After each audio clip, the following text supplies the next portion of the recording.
Hey guys, tonight we explore the far less glamorous side of medieval travel. Not knights, not gilded coaches, but the very real question of where your average, slightly muddy peasant would sleep if they dared venture more than a few miles from home. Now dim the lights, maybe turn on a fan for that soft background hum, the modern equivalent of livestock snoring in the next stall, and let's ease into tonight's journey together. Leaving your village as a poor peasant in the Middle Ages was not something one did lightly. It was more like announcing to the world, I'm about to suffer recreationally. Because unlike nobles with their squadrons of servants, horses and backup shoes, you were likely walking barefoot with a sack full of anxiety and maybe an onion. Most peasants didn't travel far. Why would they? The village had everything. Bad bread, debt, religious guilt, and the same 7 people you'd known since birth. But if duty called, a pilgrimage, seasonal labour, or running from your landlord's henchmen, you packed your things. Things here meaning a crust of bread, a rag cloak, and a stick for both walking and warding off geese. Journeys were long. Maps were for monks and pirates. If you didn't have a good sense of direction, you were basically just wandering until someone yelled at you in a different dialect. Distances were measured in how long until your feet start bleeding and number of times you consider sleeping in a bush. Before departure, you might ask your village priest for a blessing, ideally one that covered wolves, demons, bandits, dysentery, and overly curious farmers' daughters. If the priest liked you, he might even give you half a turnip and a worried look. Very supportive. Then came the goodbye ritual. A solemn wave from your grandmother, who was 38 but looked 93. A warning from your cousin not to get eaten, and your younger siblings trying to steal the bread out of your pocket as a send-off gift. You walked. You trudged. You regretted everything. The road was muddy, filled with carts, animals, and the occasional knight who might trample you on principle. Every mile brought new questions. Am I lost? Is that man asleep or dead? And was this a bad idea? Yes, and definitely yes. But still, you pushed on. Why? Because you had no choice. Or because your cousin said there was work in the next village. Or because a relic salesman said your sins would vanish if you walked to a monastery 3 days away. Spoiler, they didn't. And thus began your medieval journey, broke, barefoot, and with a level of optimism only possible before the blisters set in. So, you've walked all day, your feet are now more blister than flesh, and you've passed exactly 0 inns willing to house a penniless traveller who smells like damp thatch and existential regret. Time to consider the medieval peasant's most reliable shelter. The barn. Yes, the humble barn. A structure built for creatures with hooves, but frequently repurposed by creatures with poor life choices and no coin. Barns had everything a peasant could ever want in overnight accommodation. A roof, straw that wasn't entirely mouldy, and large, flat animals that radiated warmth and judgment in equal measure. But don't just wander into any old barn. First, you must engage in the sacred ritual of asking the farmer, which involved knocking on the door and praying they were sober, not armed, and didn't already have 3 strangers sleeping in their hayloft. If they said yes, congratulations. You were now the proud guest of a cow, 6 chickens, and whatever rats hadn't left for the season. Sleeping in a barn was not without its perks. The straw was scratchy, but better than dirt, and if you curled up between 2 docile oxen, your body temperature might actually rise above medieval corpse. Of course, if one of them rolled over, your travel plans might end permanently. There were also smells, deep, layered, emotional smells. Barns had a scent profile that ranged from fresh hay to barnyard cologne number 5. You didn't so much fall asleep as pass out from olfactory overload. And then came the sounds. Pigs snorting, horses chewing, and the eternal rhythmic creaking of some wooden beam that definitely sounded like it was judging your life decisions. Add in the occasional flea circus performing beneath your shirt, and you had all the makings of a cosy rural nightmare. Still, beggars and peasants couldn't be choosers. A barn meant you wouldn't freeze to death, get rained on, or be devoured by nocturnal wildlife. And come dawn, you might even get a chunk of stale bread as thanks for not stepping on the goose. In the grand hierarchy of peasant lodging, barn sat squarely between miracle and wet log. And compared to what's next on the list, sleeping outdoors, it was practically a 5-star inn. So the barn door was locked, the monastery turned you away, and the local innkeeper laughed so hard at your empty coin pouch he nearly choked on his own spit. That means only one thing. Tonight, dear traveller, you're sleeping outdoors. Let's start with the field. A classic. Flat, spacious, full of grass and cows. Lots of cows. You might find a soft patch to lie on, assuming it's not already claimed by cow dung or thistles, which were Mother Nature's medieval equivalent of bedbugs. If you were smart, or just cowardly enough to avoid angry farmers, you aimed for the edge of a field. That way you minimised the risk of being trampled by livestock or chased off by a man named Godric, wielding a pitchfork and personal grudges. Then there were forests, an excellent option if you wanted your sleeping experience to include paranoia. Forests were quiet, yes, but in the way haunted houses are quiet. Every twig snap became a murder mystery. Every owl hoot sounded sarcastic. You didn't sleep so much as enter a shallow coma with one eye open. Plus, medieval forests were full of charming characters like wolves, bandits, and, if you asked the local priest, probably Satan himself. The wind through the trees could be soothing, but also suspicious. If you made it through the night without frostbite or tooth marks, you considered it a win. Still, some peasants actually preferred the open air, especially in warmer months.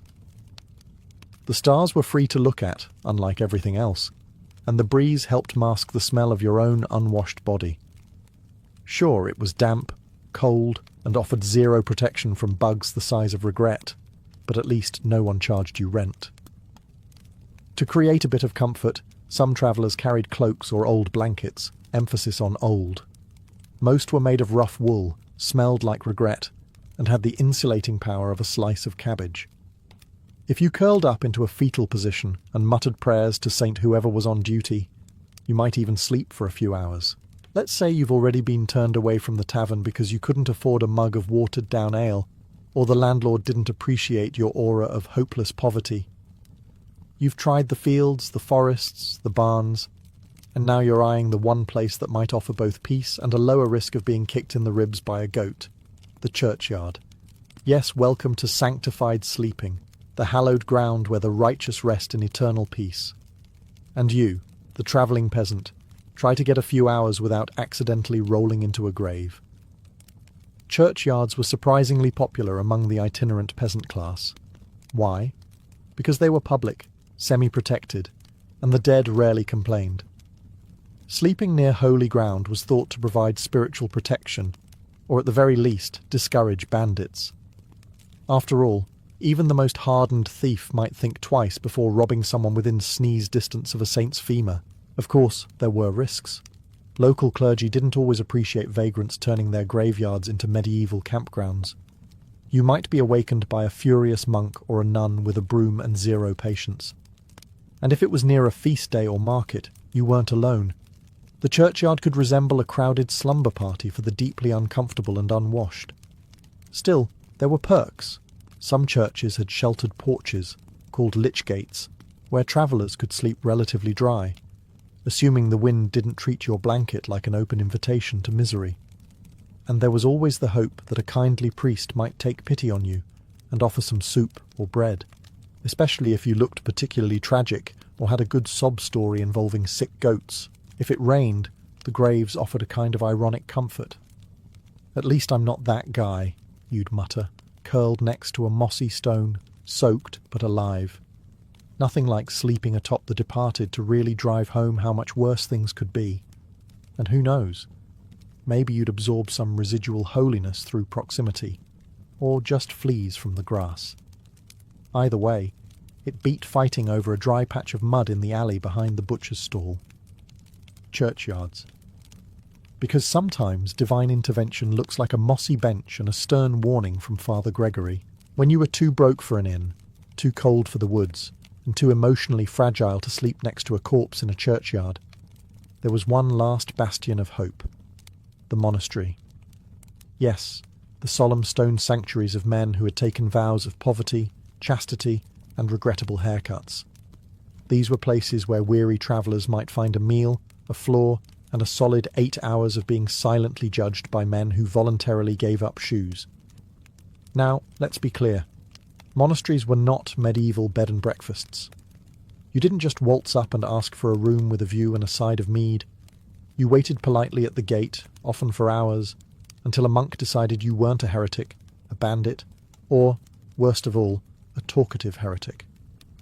If you passed this test, you'd be admitted under the ancient rule of hospitality. Treat the stranger as Christ, which sounds lovely, until you realise it also meant cold floors, shared soup, and being woken at 3 a.m. by chanting that sounded like Gregorian monks arguing with bees. Monks fed you what they ate, mostly bread, watery vegetables, and something pretending to be broth. If it had a flavour, it was probably penance. But after a day of chewing on air and disappointment, even boiled leeks felt like a feast. Just don't ask for seconds. That's how you get extra prayers instead of extra portions. Sleeping accommodations varied. Some monasteries had dedicated guest halls, which is a generous term for a long room with benches, hay, and the faint scent of damp wool and sanctity. You'd sleep among strangers, all trying not to cough too loudly and anger the friar with a broom. If the monastery was poor or overcrowded, you might be told to sleep in the cloister, essentially a stone hallway with spiritual acoustics and wind that whistled the Dies Irae. Still, monks didn't ask for money. All they expected in return was that you didn't steal anything, didn't blaspheme near the relics, and maybe confessed your sins, which, after 5 nights outdoors, probably included envy, wrath, and thinking about murdering a chicken. Was it luxurious? No, but it was dry, quiet, and came with just enough guilt to keep you humble. So your feet are blistered, your shoes gave up 2 villages ago, and the barn owl you tried to share a tree with last night nearly pecked your nose off. Welcome to the real medieval Airbnb, the roadside shrine. These weren't grand cathedrals or even modest chapels, more like holy vending machines. Little stone or wooden structures, sometimes containing a statue of the Virgin Mary, a local saint, or a chunk of something someone swore was once part of a martyr's femur. Positioned at crossroads or along pilgrimage routes, they served 2 main purposes: to inspire piety and to provide just enough cover for a nap without being rained on. For poor peasants on the move, these shrines became sacred snooze booths. If you were lucky, the overhang would be big enough to sit under. Even better, to huddle with your knees to your chest and pretend that damp stone was a mattress. And while shrines didn't offer food, bedding, or bathrooms, they did offer one priceless thing: plausible deniability. If someone found you snoring at the foot of St. Mildred, you could always claim to be praying. Loudly. In your sleep. Now, of course, not every shrine welcomed freeloading travellers. Some were lovingly maintained by villagers who didn't appreciate your muddy presence ruining the aesthetic. But others were so remote that even the squirrels had forgotten them. For a weary traveller, that was basically 5-star luxury. It helped that no one wanted to rob a shrine. Bad luck, you see. Bandits might risk their souls for a merchant's pouch, but they drew the line at stealing next to a painted icon of St. Jerome with laser eyes and a passive-aggressive smirk. There was also a spiritual side. Sleeping near a shrine gave you that faint sense of moral safety, as if the saint would personally intervene if something tried to eat you. Of course, this wasn't guaranteed. St. Hubert might protect you from werewolves, but probably not from trenchfoot or aggressive squirrels. And yet, despite the cold, the rocks, and the faint smell of damp holiness, roadside shrines remained a favoured fallback. Not because they were comfortable, but because they weren't worse. By the 7th blister, the 15th, no room, go away. And the 3rd time you were chased out of a barn by a donkey with boundary issues, you start to fantasize about a real bed, or at least a roof, or soup, That's when the warm, flickering glow of an alehouse window starts to look less like a building and more like a divine apparition with beer breath. Alehouses and taverns were the medieval version of the truck stop. Cheap drinks, questionable company, and enough body heat inside to steam up a window with sheer collective regret. But for the travelling peasant, they were also one of the few indoor options where you didn't have to pretend to be holy or fluent in monk. Let's get one thing straight. You couldn't just walk in and sleep on the bench. If you had coin, you were welcome. If you didn't, well, the door had a wonderful creak to it as it slammed in your face. The drink was the star of the show. Ale, beer, mead, whatever the local yeast could be convinced to ferment. Many a peasant would order a single cup and nurse it for hours, hoping to avoid being thrown out. Sometimes the more charitable innkeepers allowed weary travellers to sleep by the hearth for the price of a drink and a story. Other times they charged a few pennies for a straw bed in a corner, shared of course with whoever else had enough change and body odour. Privacy was a fantasy. You'd sleep shoulder to shoulder with strangers who snored like war horses and mumbled confessions in their sleep. The floor was sticky, the benches uneven, and the fireplace smoke a constant reminder that oxygen is a luxury. But it was warm, and if you closed your eyes tight enough, you could pretend the rats were just small, curious cats. Sometimes there were songs, sometimes fights. Occasionally, both at once.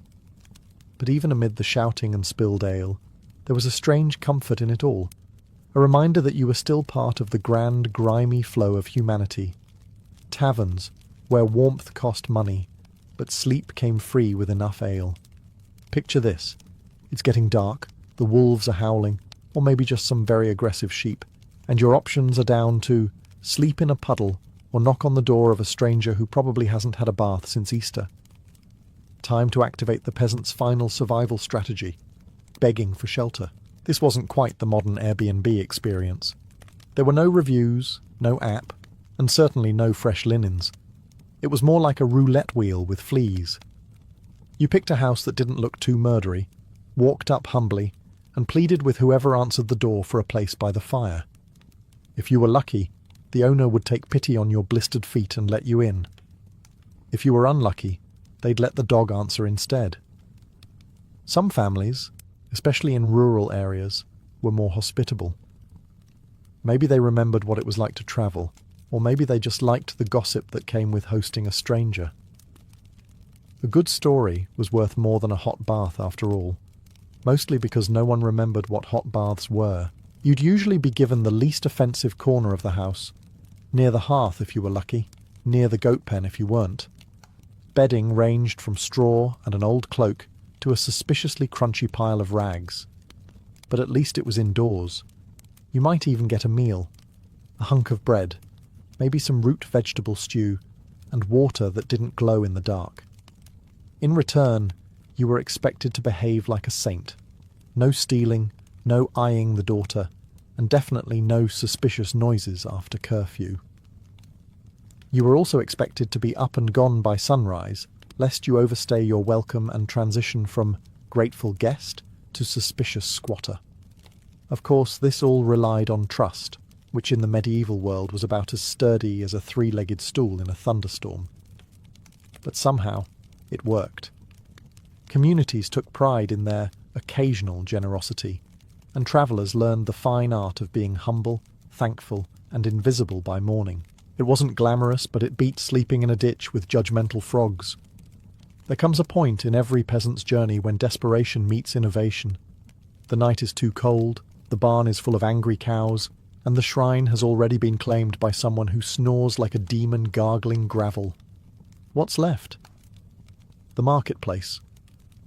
By day, medieval markets were a chaotic symphony of shouting vendors, twitchy animals, questionable cheese, and the occasional pickpocket who thought subtlety was optional.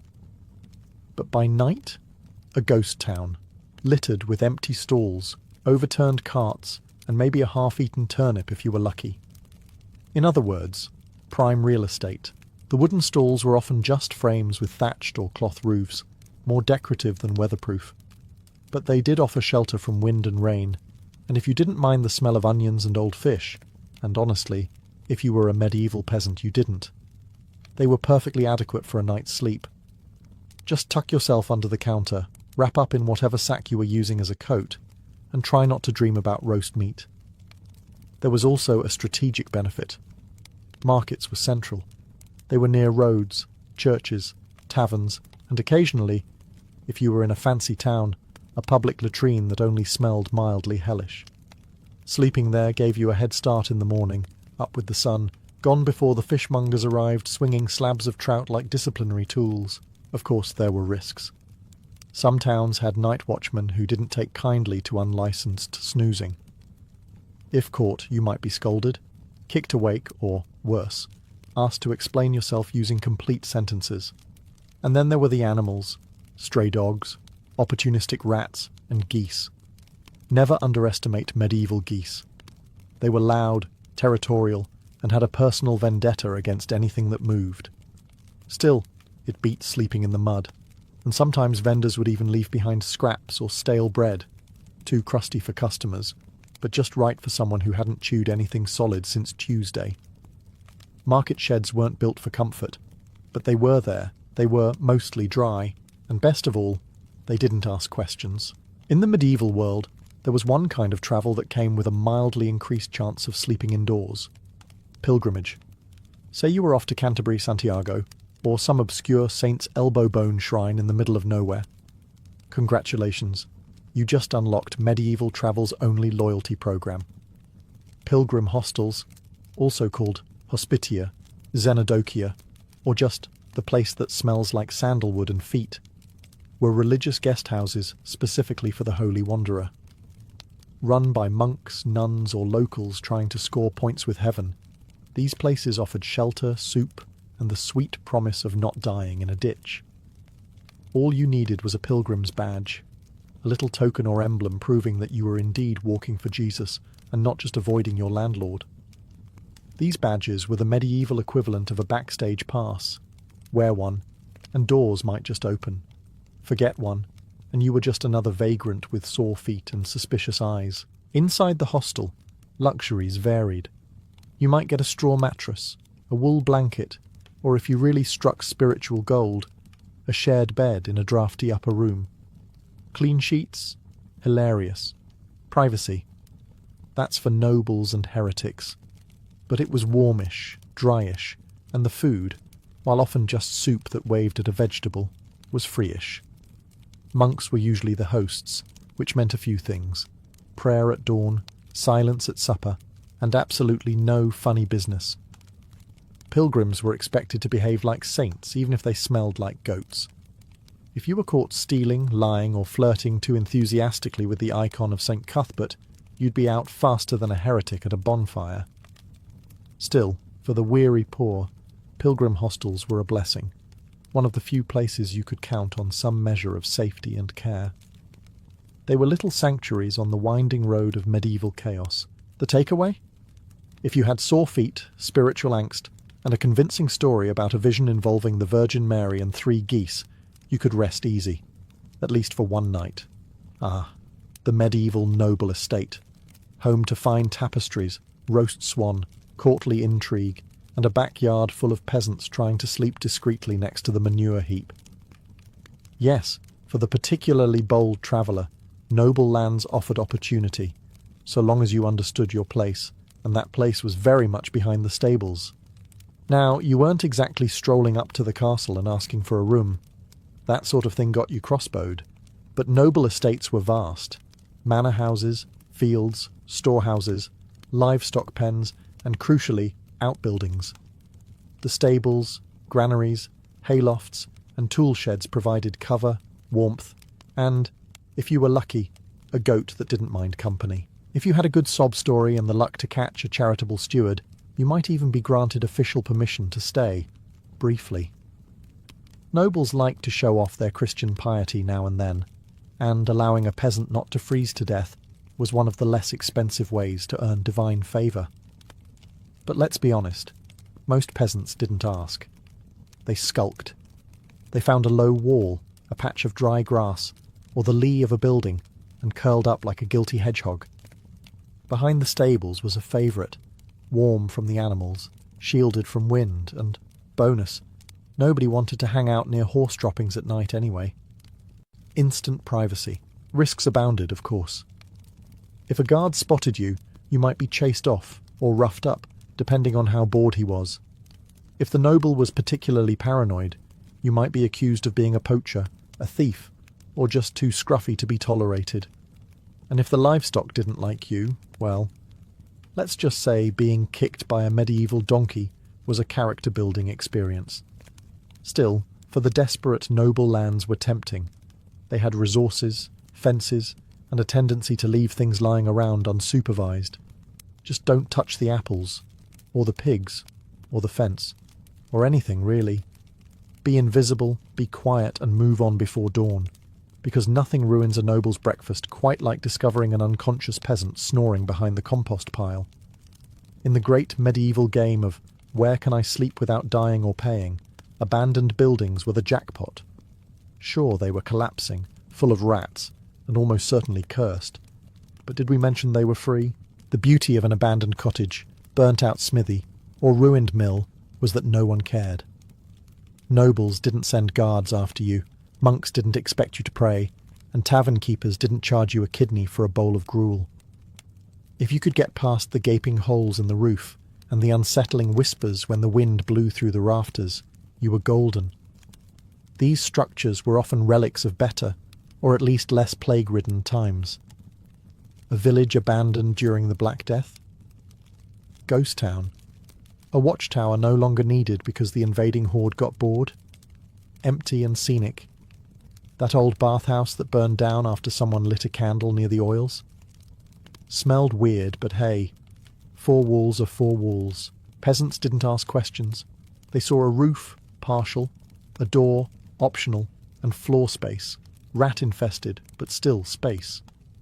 You stuffed some straw in a corner, maybe used your sack as a pillow, and hoped the spirit of whatever peasant died there before you was feeling generous. Of course, medieval superstition didn't help. Everyone knew abandoned places were haunted. That's why they were abandoned. Wailing noises? Must be a ghost? Cold draft? Ghost? Creepy goat staring through the window at 3 a.m? Probably a ghost. But also probably just a goat? Probably.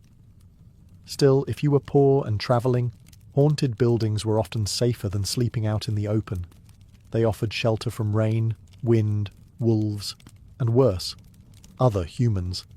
And occasionally, they came with forgotten tools, a bit of leftover grain, or firewood left behind by a previous squatter, who either found better lodgings, or was eaten by the chimney spirit. You didn't brag about staying in these places. You didn't make eye contact with them in daylight. But when night fell, and you were cold, alone, and one sore ankle away from collapsing, an abandoned hovel was a gift from the gods, or at least from someone who wasn't coming back. In the grand tapestry of medieval life, stitched with famine, plague, and people tossing chamber pots out of windows, there existed, believe it or not, the occasional kind stranger. Not often, mind you. But every once in a while, a peasant traveller hit the lottery and met someone who didn't immediately treat them like lice in human form. These rare individuals came in various shapes. An old widow who remembered what it was like to be poor, a tired farmer who had an extra crust of bread and a half-cleared barn, or a pious merchant who genuinely believed Matthew 25:35 wasn't just decorative Latin. Whatever the reason, they saw a stranger, raised an eyebrow, and said, "All right, you can sleep near the pig?" Sleep. No one expected a feather bed or roasted goose. But a roof, a fire, and something vaguely edible? That was a medieval miracle. In return, the peasant usually offered to chop wood, fetch water, or pretend to understand the host's complaints about the tax collector. Of course, not every kind stranger was purely altruistic. Sometimes kindness came with a request.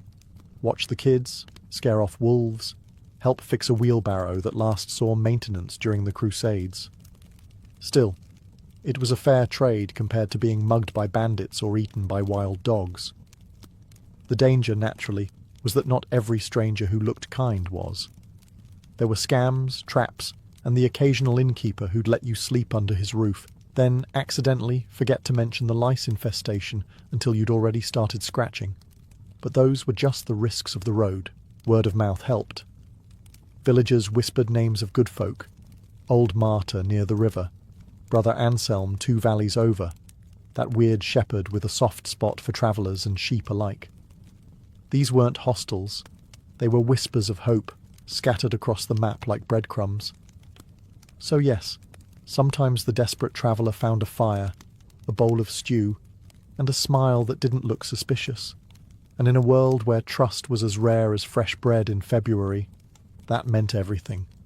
Just don't overstay your welcome. Even kindness had a checkout time. Let's clear one thing up right away. When we say poor peasants slept with animals, we're talking about proximity, not passion. This isn't 50 Shades of Hay. It's about survival. Cold, damp, wheezing in the dark survival. Because when winter came knocking, and the only thing between you and hypothermia was a pig named Marjorie, you cuddled up and tried not to think about the smell. Animals were medieval central heating. Cows, sheep, goats, and pigs radiated warmth like big wheezing radiators that occasionally tried to eat your bedding. In many peasant homes, especially those humble enough to qualify as livestock inclusive, there wasn't much of a separation between living quarters and barn. The pig got one corner, you got the other, and the chicken wandered wherever it wanted because no one had the energy to argue with it. On the road, it was no different. Sleep near an ox cart? You've got wind protection and 2,000 pounds of beefy body heat. Find a roadside farm and charm your way into the barn? That's deluxe accommodation compared to sleeping under a tree with a wet sock and a grudge. Even a drafty goat shed beat shivering alone in the woods, unless the goat was territorial. Some were. You learned that the hard way. Sure, there were drawbacks. Lice, fleas, questionable smells, midnight noises that made you rethink your life choices. But in the peasant economy of shelter, beggars couldn't be sniffy. And if you could manage not to roll into the cow's personal space and get kicked into next week, it was a surprisingly effective survival strategy. Occasionally, you even bonded with the animals. That sheep that didn't trample your foot? She was your new best friend. The donkey that didn't bite when you leaned on it for warmth? Practically family. The pig that snorted at your snoring but let you stay? A saint. Sleeping with animals wasn't just common, it was smart, practical, and in many ways more dependable than humans. Animals didn't judge your patched tunic, ask invasive questions, or demand coins you didn't have. They just existed, snorted, and kept you warm, which, in the grand medieval scheme of things, made them excellent roommates. So you made it. You trudged through mud, slept beside goats, begged bread crusts from strangers, got sneezed on by monks, and maybe didn't get robbed every night. Congratulations. Now you get to do it all over again, in reverse. The return journey for a poor peasant wasn't some glorious homecoming. It was more like retracing your own bad decisions while slightly more dehydrated and 30% more lice-infested. You weren't just tired. You were spiritually, emotionally, and physically deflated, like a wine bladder that's been stepped on by a mule. And yet, somehow, you were wiser. Not in the way nobles are wise after reading Cicero by a fire. No, you were peasant-wise. You knew which barns had the soft hay, which roadside shrines didn't reek of goat urine, and which taverns had innkeepers who didn't water down the ale too much. You even had a mental map of which dogs bite, and which just bark. Your expectations had also adjusted. Before, you were optimistic enough to think someone might offer you a bed. Now, you saw a dry ditch and thought, luxury, that soggy loaf of bread you traded for your last wooden spoon. Best deal I've made all week. And that monk who offered you soup and a 45-minute lecture on sin. At least it was warm. Perhaps the most painful part was knowing that no one back home would believe a word of it. Oh sure, they'd say. You slept in a churchyard, dined on beetroot soup with Benedictines, and avoided a plague outbreak by hiding under a broken wagon. Right. But in your lice-bitten, blister-ridden heart, you knew. You'd survived the medieval road. You'd faced hunger, cold, and awkward silences with donkeys. You'd made it through the medieval hospitality lottery and lived to tell the tale. Though you'd probably wait until after a bath. The journey changed you. Your tunic was torn, your dignity mildly eroded, and your feet. Best not to talk about your feet, but your worldview was broader. You knew the kindness of strangers, the utility of goats, and the spiritual redemption of sleeping in places you swore you'd never mention again. You left as a peasant. You returned as, well, still a peasant, but one with stories. And that's something. In Tudor England, fashion was never just fabric stitched together. It was a bold statement, a social contract worn on the body. Every ruff, every jewelled gown, every carefully chosen sleeve was a sentence in the ongoing dialogue of wealth, power, and hierarchy. Clothes spoke louder than words, and to dress was to communicate. The Tudors lived in a world where appearances mattered immensely, and the monarchy, ever eager to maintain order, ensured that fashion became a tightly controlled language. This language was enforced by the infamous sumptuary laws, which dictated exactly what could and could not be worn by each class of people. These regulations were not merely suggestions, they were legal commands. Velvet, for instance, was the preserve of nobility. If a common merchant dared to dress himself in such luxurious fabric, he risked being fined or publicly shamed. Purple dye, rare and expensive, was strictly reserved for royalty, while gold embroidery marked the highest ranks of society. Even furs were ranked, ermine and sable for nobles, while lower classes were confined to rabbit or fox. The cut of a sleeve or the shine of a jewel could instantly betray whether you were living above your station or daring to pretend you were. For the Tudors, clothing was also a theatre of loyalty. To dress in a manner approved by the crown was to show submission to the social hierarchy that held England together. A courtier in Henry VIII's court glittered like a walking jewel box, his slashed sleeves revealing glimpses of rich silks beneath, while his codpiece announced virility and confidence. Meanwhile, peasants trudged through muddy fields in rough-spun wool, their clothing practical, drab, and deliberately unadorned. The gulf between the classes was stitched into every seam. But it wasn't only about legality, it was about survival. One misstep in fashion could be interpreted as arrogance or rebellion. Wearing silk when you were not entitled to it suggested pretensions above your rank, a dangerous move in a kingdom where the monarch's authority was absolute.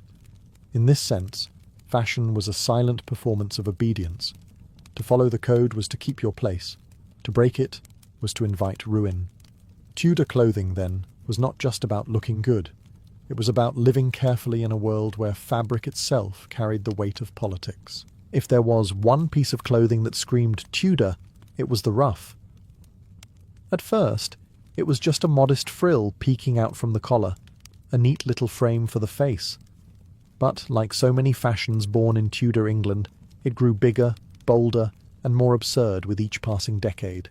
By the reign of Elizabeth I, ruffs had ballooned into architectural marvels of linen, lace, and starch, encircling the head like the halo of a saint, though they were less about holiness and more about status. Creating a proper ruff was no casual task. Each one required fine linen, often imported, which was then painstakingly starched and pleated into a perfect series of loops. The stiffer the ruff, the more fashionable it was. Some were edged with delicate lace, others embroidered with gold or silver thread. And they weren't just for women. Men, too, embraced the ruff with enthusiasm, turning their heads into floating discs of wealth and vanity. At court, the size of your ruff said as much about your ambition as your words ever could. But the ruff was more than decoration. It was a weapon of social distinction. The sheer impracticality of these collars meant that only the wealthy could afford them. After all, how could a farmer plough a field while wearing a collar wide enough to block his peripheral vision? The ruff was designed to separate the courtier from the commoner, to make it physically impossible for the elite to stoop, sweat, or labour. It was the fashion equivalent of shouting, "I don't work with my hands, I pay others to do that." Ruffs also demanded an army of maintenance. Servants had to wash, starch, and iron them with heated poking sticks to keep the folds crisp. A wrinkled or sagging ruff was a disaster, signalling laziness, or worse, poverty. In this way, the ruff acted like a social trap. Once you adopted the style, you had to keep investing in its upkeep or risk humiliation. And yet, beneath the ridiculousness, there was beauty. Ruffs framed faces like portraits, drawing attention to powdered skin and jewelled earrings. They symbolized the Tudor obsession with order and display, every fold identical, every crease deliberate. In the Tudor world, where appearances were everything, the ruff was the perfect metaphor. Uncomfortable, expensive, and completely unforgettable. Among the many eccentric fashions of the Tudors, few were as flamboyant, or as telling, as the slashed sleeve. At first glance, it might look like someone had taken a knife to their doublet in a fit of rage, leaving it tattered and ruined. But in truth, this was a carefully orchestrated style, a deliberate cut into fine outer fabric to reveal a more luxurious layer beneath. The idea originated on battlefields of continental Europe, where soldiers, short of proper clothing, hacked their worn garments to make space for captured silks and bright fabrics underneath. What began as a practical improvisation was soon elevated into a courtly fashion. In Tudor England, slashes became an art form. Noblemen strutted about with sleeves sliced into precise patterns, through which vibrant silk or velvet puffed out in contrast. It was clothing as spectacle, fabric turned into theatre. The slashed sleeve also carried symbolic weight. It was a display of wealth, announcing that the wearer could afford not just one expensive fabric, but two, and wastefully cut one to showcase the other. In a world obsessed with hierarchy, the very act of destroying valuable cloth to make a point was the height of extravagance. Only the privileged could indulge in such ostentation. And of course, sumptuary laws once again dictated who could slash and what fabrics they could display. A peasant imitating the trend might quickly find himself fined, or worse, mocked as a pretender. For women, slashing was no less elaborate.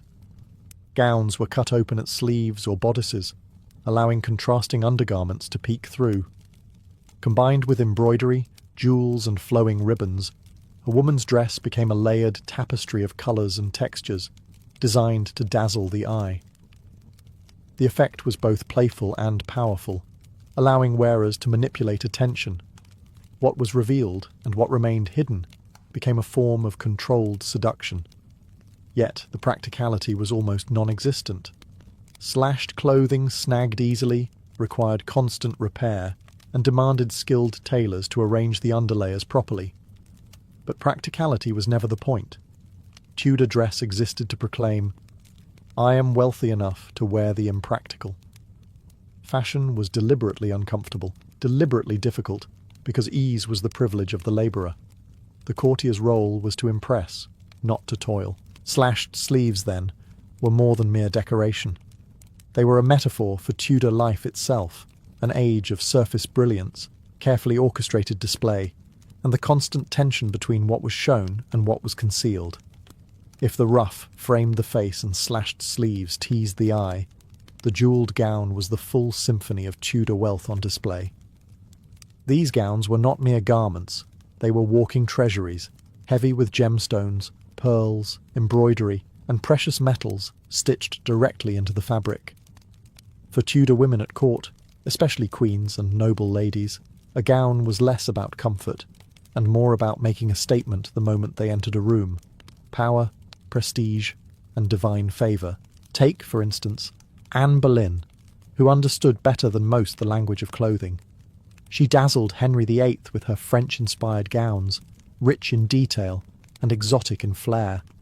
Elizabeth I, her daughter, elevated this to new heights.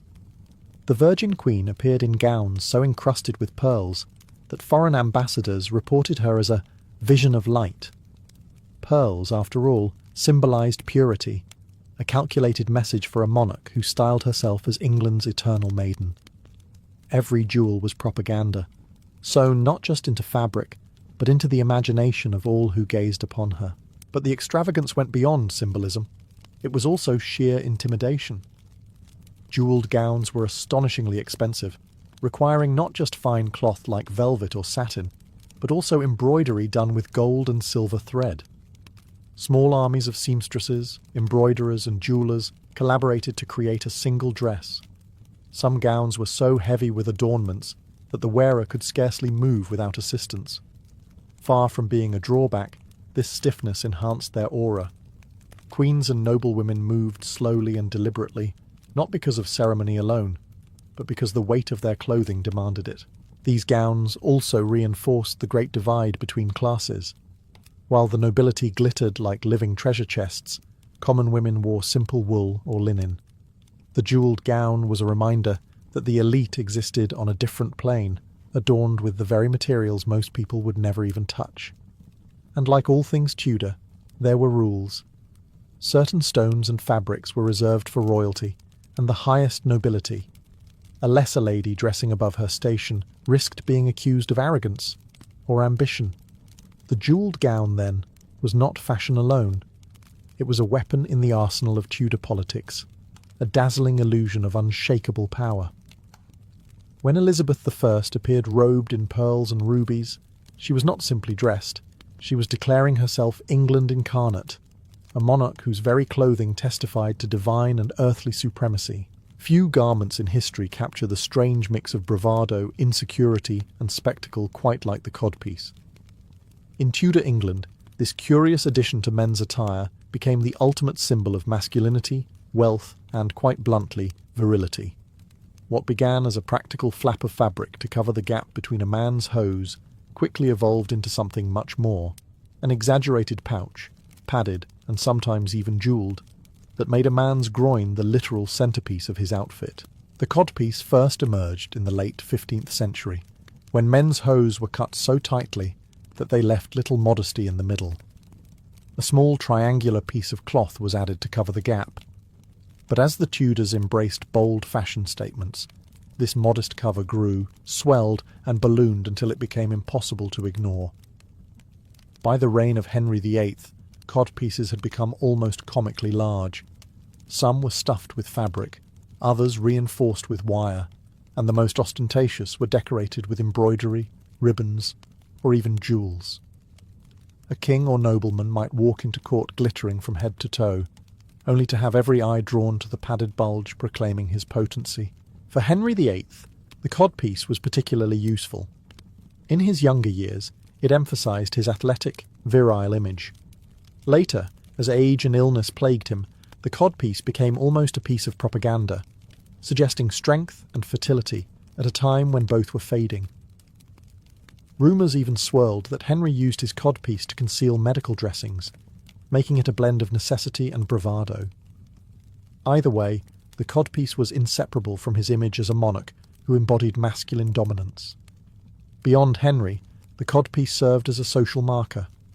A well-padded, richly decorated codpiece announced wealth. You could afford fine tailoring and the frivolity of flaunting yourself. For soldiers, it was tied to notions of virility and courage. In portraits, commanders posed with codpieces as large as their swords, blurring the line between military might and sexual dominance. But like many Tudor fashions, the codpiece eventually collapsed under its own absurdity. By the end of Elizabeth I's reign, it had all but vanished, replaced by more restrained doublets and breeches. Still, for a few decades, the codpiece ruled as the most audacious example of Tudor display, proof that, in this age, even masculinity itself could be exaggerated, padded, and put on parade. In Tudor England, colour was never just decoration. It was destiny written in cloth. Every hue carried a message. Every shade whispered about status, loyalty, or morality. The dyes that gave life to Tudor fashion were expensive, labour-intensive, and often imported from afar. To wear a particular colour was to declare your place in the social order, and to attempt a colour above your rank was to invite suspicion, scorn, or even punishment under the sumptuary laws. The most coveted shade of all was purple, a colour so costly to produce that it was restricted almost entirely to royalty. Derived from rare dyes imported from the Mediterranean, a single ounce required thousands of shellfish.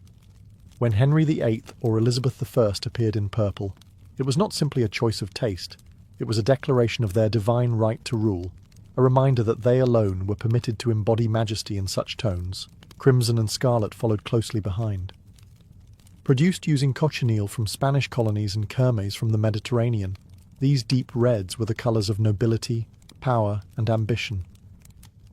Rich velvet gowns dyed scarlet marked the highborn, while deep crimson cloaks symbolised both martial valour and wealth. Black, though seemingly sombre to modern eyes, was equally potent. Achieving a deep, uniform black required layer upon layer of costly dye, making it a luxury colour. To wear black in Tudor England was to project dignity, gravity, and affluence. It was no coincidence that portraits of Elizabeth I often depicted her in black embroidered with pearls, combining restraint with radiance. For the lower classes, colours were far more muted. Browns, greys, and dull greens, dyed with cheaper local plants like woad, were common for everyday wear. These shades were practical, concealing dirt and wear, but they also reinforced the visual gulf between peasant and courtier. To see a noble dressed in bright vermilion or gleaming gold thread was to be reminded of a world forever out of reach. Yet colour was not only about class, it was also about symbolism. Green, for instance, carried associations with fertility and youth. Blue was linked to the Virgin Mary, a symbol of piety and faith. Gold represented not only wealth, but also divine favour, and to wear it was to cloak oneself in the language of heaven. In the Tudor world, colour was currency. To wear it boldly was to command attention.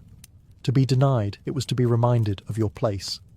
Every thread, every shade, every dye was another sentence in the elaborate conversation of power and identity that defined the age. If colour was the language of Tudor status, fabric was its accent. In Tudor England, the very weave of your clothing spoke volumes about your wealth, your rank, and even your moral character. Rich textures were as important as dazzling hues, and the nobility draped themselves in materials so rare and costly that a single gown could equal the price of a peasant's home. Foremost among these was silk, imported from Italy, France, and the Far East.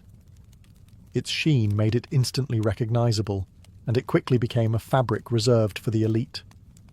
Worn alone or layered beneath slashed sleeves, silk shimmered in candlelight and sunlight alike, ensuring that courtiers literally glowed in royal halls. Velvet followed close behind, thick and plush, a fabric that not only looked luxurious but felt heavy, signalling substance and seriousness. Velvet in crimson or deep green was a staple of noble wardrobes, and its very expense was a barrier against the lower ranks. Satin and damask added further richness. Damask, with its intricate patterns woven directly into the fabric, gave depth and texture to gowns and doublets, while satin's glossy surface created a smooth, almost liquid finish. These were not materials meant for the dirt and toil of daily life. They were meant for display, shimmering proofs that the wearer lived above labour. Fur, too, played its part. A Tudor gown lined with ermine, sable or lynx signalled the wearer's lofty status. Lesser furs, fox, rabbit or lamb, were deemed suitable for those lower down the chain. Fur was warmth, yes, but more importantly, it was hierarchy stitched into the very lining of your coat. Henry VIII adored fur, often appearing in portraits swaddled in vast, fur-lined robes that made him seem larger than life, both literally and symbolically. Even linen and wool, though more common, were carefully graded. The finest linens, bleached to a dazzling white, were used for shirts and smocks close to the body, serving as a canvas for jewels and embroidery. Ordinary folk wore coarse wool in natural tones, durable and practical.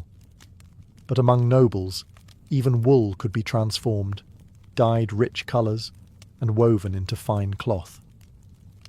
The texture of Tudor fashion was never accidental. Rough against smooth, matte against glossy. These contrasts created visual drama, emphasizing wealth through deliberate extravagance. In a society where appearances defined destiny, fabric itself became a tool of power. The Tudor elite did not merely wear clothes, they weaponized texture, weaving their authority into every stitch. In Tudor England, no outfit was complete without the finishing touches. Accessories were not afterthoughts. They were essential declarations of taste, wealth, and identity. A nobleman or lady stepping into court would never appear unfinished. Every hat feather, jewel, and shoe buckle added another layer to the performance of status. Hats were especially important. For men, the flat cap or bonnet, often adorned with feathers and jewelled brooches, was standard at court. These hats could be simple or wildly elaborate, depending on rank. Henry VIII was rarely seen without a broad fur-trimmed cap glittering with gems. For women, hoods were the accessory of choice. The French hood, introduced by Anne Boleyn, framed the face with a rounded edge, allowing a tantalizing glimpse of hair beneath. In contrast, the gabled hood, favoured by Catherine of Aragon, formed a rigid triangular shape, echoing the rooflines of Tudor houses. Each choice was political as much as personal. Adopting one hood over another aligned a woman with a particular faction or fashion trend. Jewellery served as both adornment and declaration. Necklaces of pearls and gold chains draped across gowns, rings sparkled on every finger, and girdles, jewelled belts, cinched the waist. For Elizabeth I, pearls became her signature, symbolising purity and reinforcing her cultivated image as the Virgin Queen. Courtiers, desperate to impress, followed suit, dripping in gemstones even when their estates were drowning in debt. To appear poor in jewellery at court was to appear powerless. Shoes might seem like an afterthought, but in Tudor fashion, even footwear carried meaning. Men's shoes, known as duckbill shoes, were flat, wide, and often stuffed to exaggerate their shape. Some were slashed like sleeves, revealing rich fabrics beneath. Women's shoes, meanwhile, were often hidden under long gowns but still crafted from fine leather, velvet, or silk. For indoor wear, both sexes sometimes used slippers embroidered with gold thread. The wealthy also had pattens, wooden platforms worn under shoes to elevate them above the mud, a practical necessity in a world where streets doubled as sewers. Accessories were more than decoration. They were weapons of first impressions. A noble's fortune could be measured not just in land or titles, but in the glitter of his hatpin or the shimmer of his wife's girdle. In the Tudor court, where appearance was currency, accessories were coins in the richest treasury of all, the body itself. Tudor clothing was never simply about covering the body, it was a carefully woven tapestry of identity, authority, and symbolism. To step into a Tudor gown or doublet was to step into a role, one dictated not only by personal taste, but by the crown itself. Every ruff, every jewel, every puffed sleeve was part of a script that defined who you were allowed to be in the rigid hierarchy of Tudor England. For the monarch, fashion was a stage. Henry VIII's vast fur-lined coats and monstrous codpieces projected dominance, virility, and wealth. Even as his body weakened beneath the burden of age and disease, Elizabeth I turned her gowns into armour of image, each encrusted with pearls, suns, and symbolic embroidery that cast her not just as a queen but as a living icon. She mastered the art of dressing as politics, understanding that a single appearance could reinforce her legitimacy and awe her subjects more powerfully than any speech. For the nobility, clothing became both privilege and prison.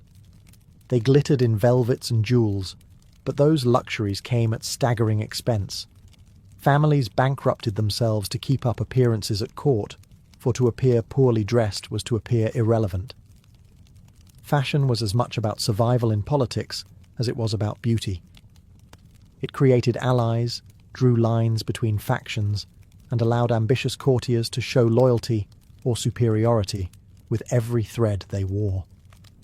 For the common people, the symbolism was more sobering. Their drab wool tunics and plain dresses marked them as firmly outside the spectacle. They were reminded daily that colour, fabric, and excess were privileges reserved for others.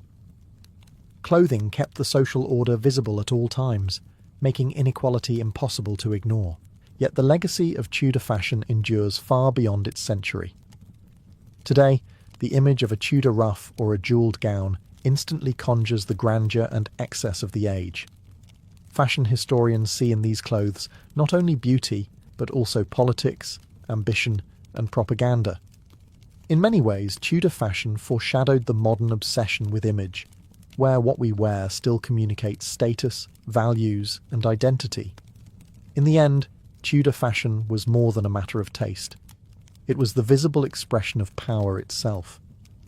To dress like a Tudor was to participate in a grand performance, one where fabric and thread spoke louder than words, and where identity was stitched, embroidered, and paraded for all to see. To step into a medieval Arab bazaar was to enter the living soul of the city. Cairo, Baghdad, and Damascus were not defined only by their mosques, palaces, or schools of learning. They pulsed with life in the sprawling marketplaces, where every sense was overwhelmed. The bazaar was more than a place to buy and sell. It was the stage on which daily life unfolded, where fortunes were made, reputations built, and news spread faster than any courier. From dawn until dusk, the streets were alive with movement. Tents and wooden awnings stretched overhead, shading shoppers from the fierce sun, while narrow lanes wound in twisting paths that seemed endless. The air was thick with aromas that told the story of empire: saffron and cardamom from India, frankincense from Arabia, musk from Central Asia, and the ever-present perfume of roasting lamb and bread pulled fresh from clay ovens. In one alley, you might hear the clang of a coppersmith hammering a pot into shape. In the next, the soft rustle of silks being unfurled before eager buyers. The bazaar was a theatre of voices. Merchants shouted praise of their wares, swearing on their honour that their spices were fresher, their fabrics finer, their prices fairer than the man in the next stall. Haggling was not only expected, but celebrated, a ritual that bound buyer and seller in a dance of wit and patience. To pay the first price offered was a mark of inexperience, even shame. Yet commerce was only half the story. The bazaar was also the gossip mill of the city, where news of distant wars, court intrigues, or the latest scandal in the governor's palace spread like wildfire. Travellers, pilgrims, and traders carried stories from as far as Andalusia and Samarkand, making the market a hub of cultural exchange. Here, a scholar might debate theology beside a butcher's stall, while a poet recited verses to a curious crowd. For ordinary citizens, the bazaar was the centre of community life. It was where a father might choose a bride's dowry cloth, where a mother brought her children to taste sweet honey cakes, and where neighbours shared whispered news over cups of steaming coffee or tea. In these bustling lanes, the city's identity was woven together, not in stone or parchment, but in trade, conversation, and daily human connection. If the medieval Arab bazaar had a signature, it was its fragrance. To walk its winding streets was to be enveloped in a tapestry of aromas, each one a thread linking the city to lands far beyond its walls. Spices and perfumes were not merely commodities, they were luxuries, medicines, status symbols, and in some cases, weapons of diplomacy.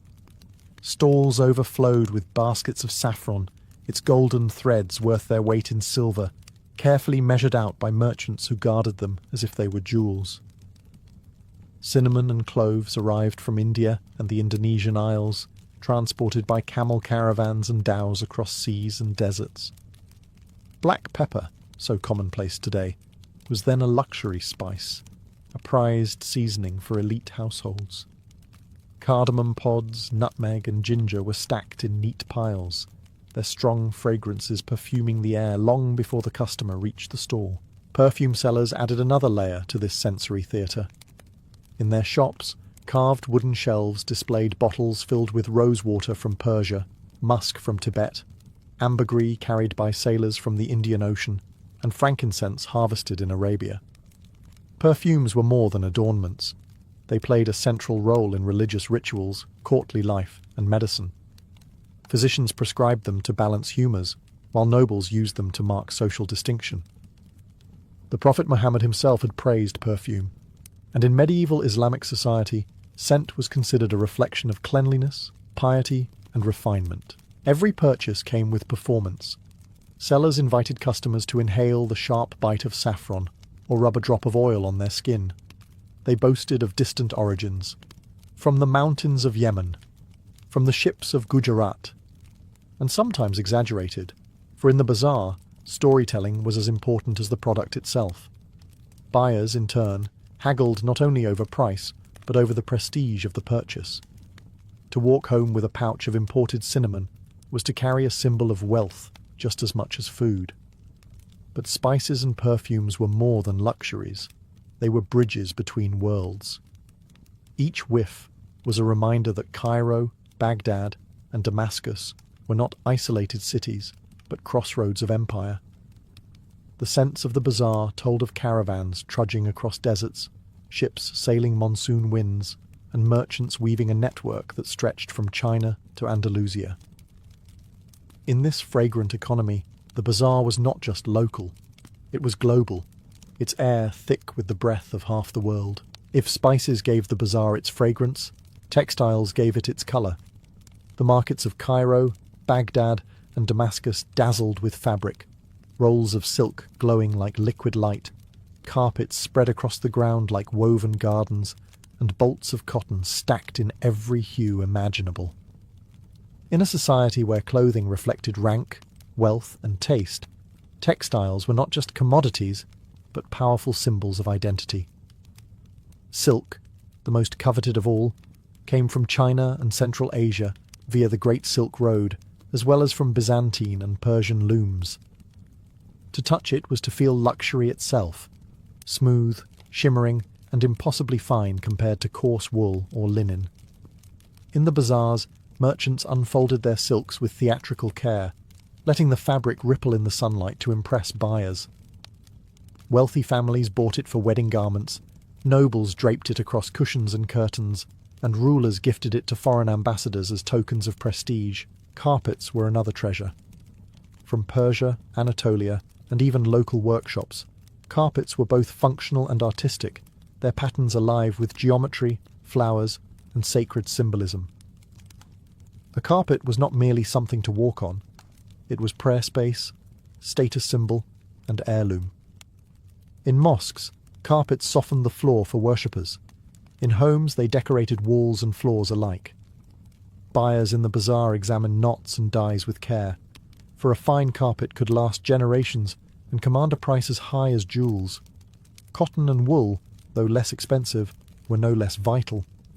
Egypt in particular exported high-quality cotton, dyed in bright blues and reds. Ordinary people bought sturdy wool or linen for everyday garments, while merchants purchased in bulk to resell across distant lands. Dyers' quarters filled alleys with vats of indigo, madder root, and saffron, staining fabrics in brilliant shades that transformed the bazaar into a festival of colour. Every transaction was alive with ritual.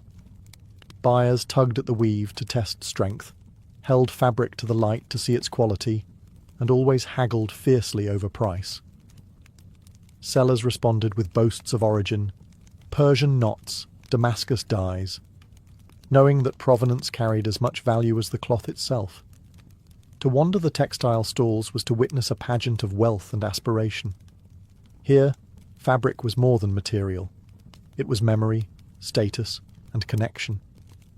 Each thread bound the bazaar to the wider world, weaving together China, Persia, India, and the Mediterranean into one vast, colourful tapestry.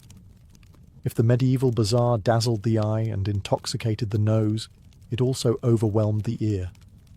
The market was a symphony of sound, an unending chorus that blended commerce, music, and storytelling into the daily rhythm of urban life.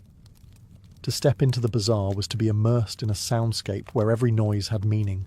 The loudest voices belonged to the merchants. They cried out their wares with practiced rhythm, their chants designed to cut through the clamour.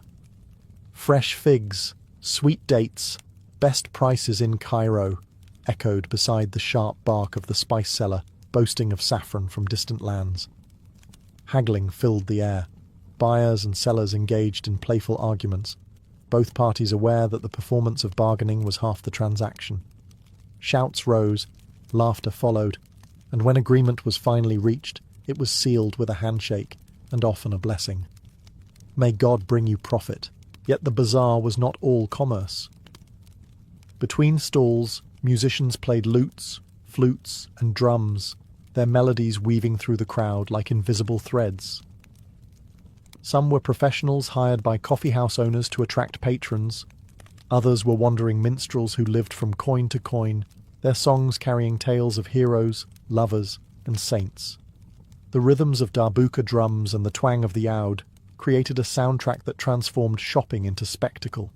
Storytellers added another layer. In shaded courtyards or near the entrances of mosques, men gathered around hakawatis, narrators who spun epics like the adventures of Antar or episodes from the ever-expanding 1001 Nights. Crowds leaned in as voices rose and fell, punctuated by gasps, chuckles, or cheers. These tales were more than entertainment. They carried moral lessons, preserved cultural memory, and spread news disguised as story. The sounds of animals completed the cacophony. Donkeys brayed as they hauled sacks of grain, camels groaned under loads of carpets, and the cries of water sellers rang through the lanes. "Cold water! Fresh water!" Children darted between stalls, laughing and shouting, while the clang of blacksmiths and the rasp of wood carvers added sharp metallic notes to the mix. The bazaar's soundscape was not chaos but life in motion. Every voice, every instrument, every animal call was part of a larger harmony. It was a living concert where trade, art, and community blended, reminding all who entered that the bazaar was not just a market, but the very heartbeat of the city. The medieval Arab bazaar was not only an economic engine, it was a political arena. Behind the cries of merchants and the perfume of spices lurked the invisible machinery of governance, taxation, and surveillance. Rulers understood that whoever controlled the market controlled the lifeblood of the city. Every stall, every caravan of goods that entered the gates, was subject to taxes. Officials appointed by the Sultan or Caliph patrolled the markets, ensuring dues were collected on everything from silk to sesame seeds. These taxes funded armies, mosques, and public works, making the bazaar a treasury as much as a marketplace. The mutasib, or market inspector, was a particularly feared figure. His duty was to enforce fair trade, check the weights and measures of merchants, and punish fraud. If a butcher's scales were rigged, the muhtasib could close his shop or even order him flogged. Justice was public and immediate, meant to reassure customers that the bazaar was safe from exploitation. But beyond economics, the bazaar was a hotbed of politics and intrigue. Here, gossip flowed faster than coins. Merchants traded not only goods, but information. News of military campaigns, whispers of court scandals, rumours of succession. Sultans and governors often planted informants in the markets, disguised as common buyers, to listen for unrest. A careless joke about taxation, or a muttered complaint about the ruler, could find its way back to the palace by evening. The bazaar also provided a stage for displays of authority. Processions of rulers or governors often began or ended there, reminding the people of their presence. Edicts were read aloud in the market square, ensuring maximum audience. In times of crisis, such as famine or war, rulers might appear personally to order the fair distribution of grain, knowing that the bazaar was where their decisions were most visible. At the same time, the market gave power to ordinary people. A boycott of a corrupt merchant or collective grumbling about taxes could ripple upward into real political pressure. Leaders ignored the mood of the bazaar at their peril, for it was there that the pulse of the city could be felt most strongly. Thus, the bazaar was more than commerce. It was a place where rulers and ruled met, in an ongoing negotiation of power, where taxes filled coffers, spies gathered whispers, and politics mingled with trade as seamlessly as perfume with air.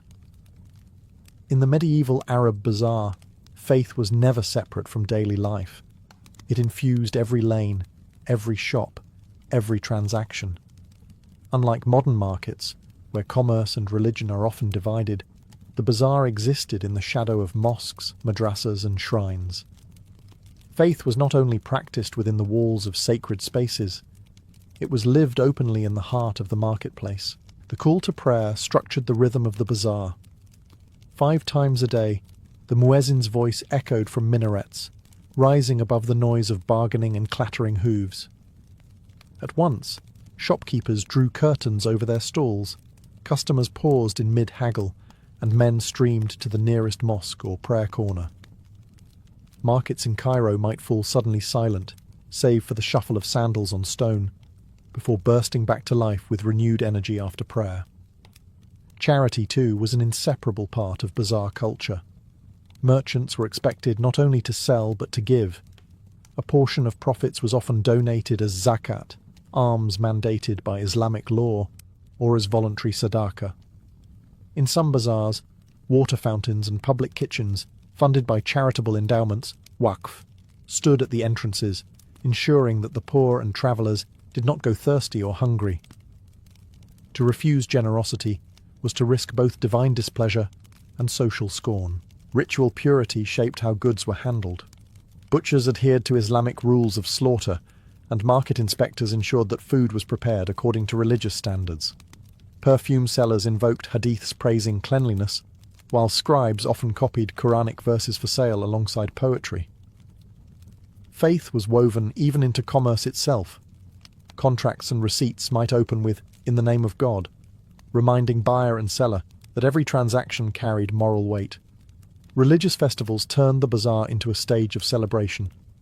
During Ramadan, markets lit up with lanterns, sweet sellers displayed trays of honey cakes, and nights were filled with music after the fast. On Eid, bazaars were crowded with families buying new clothes, perfumes, and gifts, their joy spilling into streets already decorated with banners and lights. The bazaar was never only about goods, it was about the soul of the city. Here, devotion walked hand in hand with commerce, prayers mingled with bargaining, and charity softened the harshness of trade. In the medieval Arab world, to shop was also to live one's faith in public, surrounded by the shared rituals that bound community and belief together. The medieval Arab bazaar was not only a marketplace for goods, it was a crossroads of civilizations. Few other places in the world brought together such a diversity of people, languages and traditions. Cairo, Baghdad and Damascus stood at the junction of global trade routes, and their bazaars reflected this international reach. To walk through them was to encounter half the known world in a single afternoon. Foreign merchants were common sights. Persian traders in flowing robes offered carpets and metalwork. Indian merchants unloaded spices, precious stones and cotton. Greek and Italian dealers carried glassware, wines, and fine cloth. From the African interior came ivory, gold, and enslaved people, while caravans from Central Asia brought horses, furs, and exotic birds. Each group spoke its own tongue, but Arabic served as the lingua franca of trade, allowing deals to flow smoothly across cultural boundaries. The bazaar also functioned as an embassy without walls. Diplomats and envoys often visited markets to observe local wealth and gauge the mood of the city. Deals struck here could shape alliances, while disputes could escalate into political crises. In this way, bazaars served as informal stages of diplomacy, where trust and suspicion mingled as tangibly as the scents of cinnamon and musk. But the cultural exchange was not limited to politics or commerce. It extended to knowledge. In Baghdad's bazaars, booksellers sold volumes of philosophy, medicine and astronomy, many translated from Greek, Persian and Sanskrit into Arabic. Scholars browsed alongside merchants, and ideas travelled with goods. A mathematical treatise might leave Baghdad in a caravan bound for Damascus, only to end up in Andalusia, influencing scholars in Cordoba. The bazaar was a classroom as much as a marketplace, where East met West in ink as well as in silk. Everyday interactions also created subtle cultural blending. Cooks experimented with foreign spices to create new dishes. Artisans borrowed motifs from imported textiles. Poets wove exotic imagery into their verses. Even gossip carried traces of this cosmopolitanism. As stories from distant lands mingled with local tales, the Arab bazaar, then, was more than a place of trade. It was a meeting ground of worlds. Here, cultures collided, mingled, and reshaped one another. Standing in a crowded alleyway, surrounded by goods and voices from across continents, a medieval shopper might feel as if the entire globe had come to their doorstep. Though the bazaar was a marketplace, it was also a stage for entertainment and a meeting ground for community life.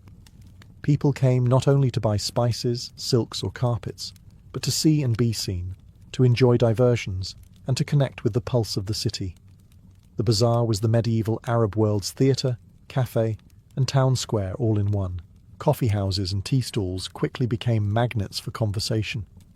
Men gathered to drink steaming cups, sweetened with sugar or flavoured with cardamom, while debating poetry, politics, or the latest rumours from the palace. These gatherings blurred the line between leisure and news. A coffee house was where one might learn of a new sultan's decree, hear a recitation of love verses, or even witness a heated argument about theology. Entertainment spilled into the lanes. Street performers dazzled crowds with acrobatics, juggling, and feats of strength.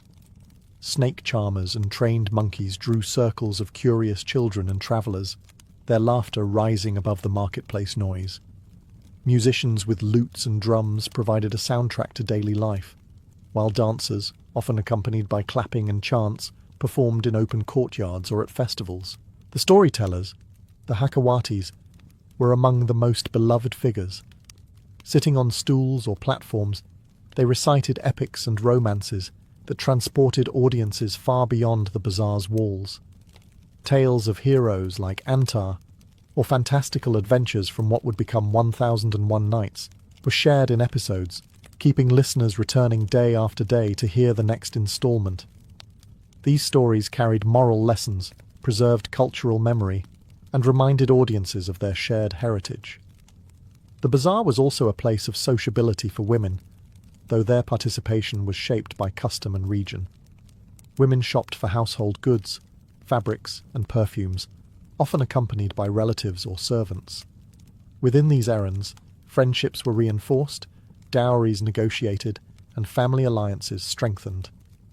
The bazaar thus became a social bridge, binding households into the wider fabric of urban life. Festivals transformed the market into a carnival.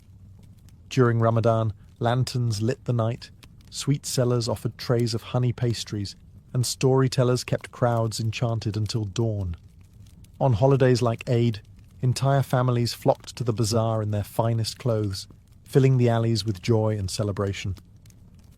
The bazaar was never only about trade, it was where people gathered to live. Through laughter, stories, music, and shared ritual, it became a living stage of entertainment and social life, the true theatre of the medieval city. Long after the traders packed away their wares and the storytellers finished their tales, the legacy of the medieval Arab bazaar continued to shape the world. These marketplaces were more than local centres of trade. They were engines of globalization, centuries before the word existed. From Cairo's Khan al-Khalili to Baghdad's bustling souks and Damascus's al-Hamidiyya, the bazaar defined the city and radiated its influence across continents. Economically, the bazaars linked regions into a vast network of exchange. Spices from India, silks from China, ivory from Africa, and furs from Central Asia all converged here, to be resold and carried westward into Europe. Without the bazaar as an organising hub, the flow of goods along the Silk Road and across the Mediterranean would have faltered. These markets were the arteries of medieval commerce, pumping wealth and variety into societies that had never before known such abundance. Culturally, the bazaars were equally transformative. They spread not only products but also ideas. Mathematical concepts from India, medical texts from Greece, poetry from Persia, and technologies like papermaking from China. The booksellers of Baghdad's markets, for instance, helped make the city a centre of learning, where knowledge was translated, debated, and transmitted. In this sense, the bazaar was a library without walls, where wisdom travelled with the same speed as silk or cinnamon. Socially, the bazaar left its mark as the meeting ground of communities. It was the place where rich and poor brushed shoulders, where merchants and scholars conversed, where strangers became neighbours through the shared rituals of bargaining and storytelling. This social glue gave medieval cities their vitality and resilience, binding diverse populations into a single civic identity. The echoes of the medieval bazaar still linger today. Modern markets, from Istanbul's Grand Bazaar to Morocco's souks, preserve the architecture, scents, and rhythms of their ancestors. Even in digital marketplaces, where haggling is replaced by clicks, the essence of the bazaar remains: exchange, connection, and the mingling of cultures. In the end, the medieval Arab bazaar was never only about trade. It was the living heart of cities, the crossroads of empires, and the stage on which daily life, politics, and culture unfolded. Its legacy reminds us that marketplaces are not just places to buy and sell. They are the arenas where civilizations meet, create, and endure.